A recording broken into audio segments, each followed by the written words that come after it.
શાળાના assistant teacher રિદ્ધિબેનને વિનંતી કરું છું.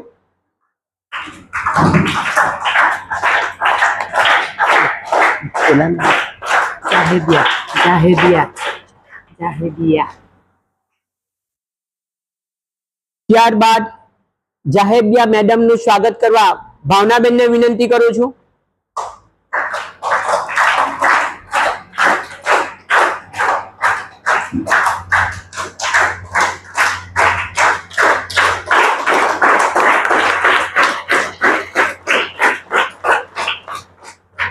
ખૂબ ખૂબ આભાર. તને બોલવા માટે કેવું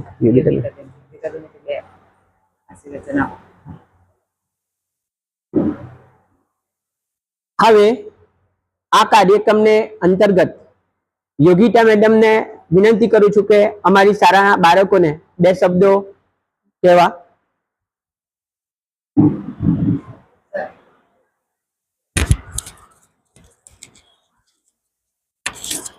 અને મારા વાલા બાળક વિદ્યાર્થી બાળકોને સૌપ્રથમ તો મારા સાદર પ્રણામ.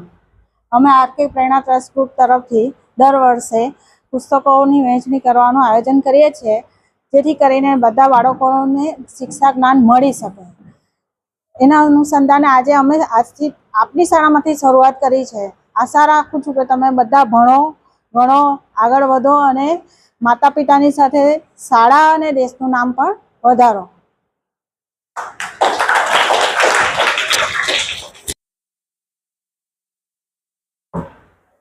શાના માટે ભેગા થયા હે? એ પહેલા શાના માટે ભેગા થયેલા?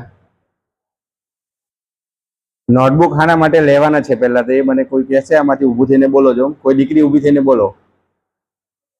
તમારા આચાર્ય મેડમે અને તમારા શિક્ષકોએ ભેગા થઈને નોટબુક શાના માટે મંગાવી?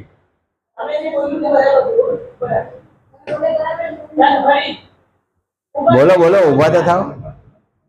કોઈક તો અક્ષર સુધારવા માટે. સુધારશે ખરા બધાના અક્ષર? પાક્કું? શું નામ તારું? આવતા વર્ષે મેં પૂછીશ તમને અક્ષર સુધાર્યા કે નહીં. આખી નોટ ભરેલી છે કે એમ કને? આ યોગિતાબેન છે ને, આ યોગિતાબેન જે છે એ પોતે એડવોકેટ છે અને એમના જીવન કાર્યકાળમાં ઇંગ્લિશનું ટ્યુશન ક્લાસ પણ બહુ જ ચલાવ્યા છે. એમનું ટ્યુશન લઈને ઘણા વકીલો બની ગયા છે, ઇંગ્લિશમાં કેસ બી લડે છે. બરાબર? એટલે જોવા આવશે એટલે તમે અક્ષર બરાબર સુધારજો, તો આવતા વર્ષે પાછો આનાથી કંઈ વિશેષ કાર્યક્રમ કરવાનું આયોજન થાય. અને આ 2 દીકરીઓ જે છે તમને દેખાય છે બેઠી બાજુમાં, એ તમને જોવા માટે આવ્યા છે કે આ લોકો ખરેખર કાર્યક્રમ સાચો કરે છે કે ખોટો કરે છે. એ લોકોને એના કોલેજ તરફથી, શિક્ષણ તરફથી મોકલાવવામાં આવ્યા છે, શૈક્ષણિક સંસ્થા તરફથી મોકલાવવામાં આવ્યા છે. તમે ખરેખર જોઈને જુઓ કે આ લોકો સોશિયલ વર્ક કરે છે કે નથી કરતા. એટલે આ લાઈવ દાખલો છે એ લોકોના માટે. તમે બી એ લોકોના જેટલું ભણશો તો તમારે બી આવું બધું કામ કરવું પડશે. તમે તો જાણતા જ છે એટલે ફાયદો રહેશે. બરાબર ને? હે? લખશો ને બરાબર? બેસી જા દીકરાથી. લખશો ને બરાબર? ખૂબ લખવાનું છે બધા જ. એમ તો આ લોકોની સ્કૂલ ખરેખર નંબર છે જિલ્લામાં, નંબર 1 છે જિલ્લામાં. ક્યાંથી ને ક્યાંથી નંબર પાડી જ આવે છે. ગ્રુપમાં જોયા કરું.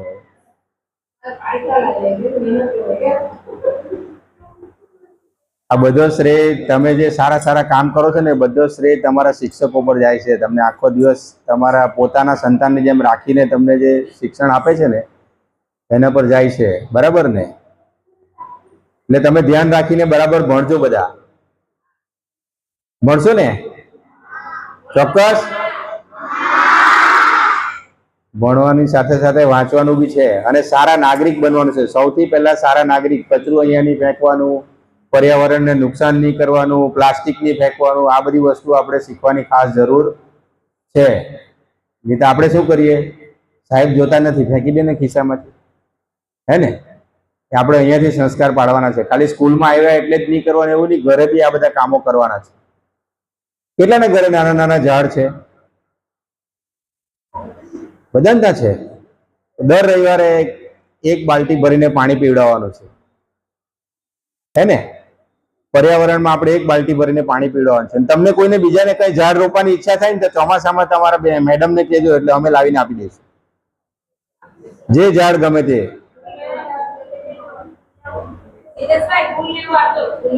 હા, ફૂલના છોડ ને એવું આપી દેવું. રોપવાના છે તમે લોકો?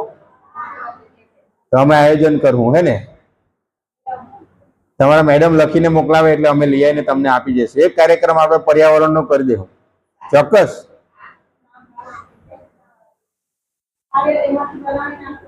હા, પાછા આવીએ તો એમાંથી જ બનાવીને આપજો.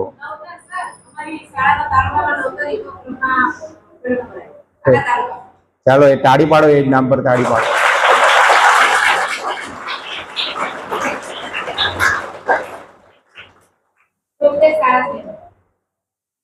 સરસ. અમને આનંદ થાય કે આવા બાળકોને મદદ કરેલી ખરેખર આનંદદાયક છે, હે ને? ચાલો તો મળીએ. હા, નોટબુક વિતરણ કરી દઈએ. થોડી બહેનોને આપીએ, બાકીનું બધું ઘડિયાળ ને બધું છે. હા, ધોરણવાર ઘડિયાળ આપી દો.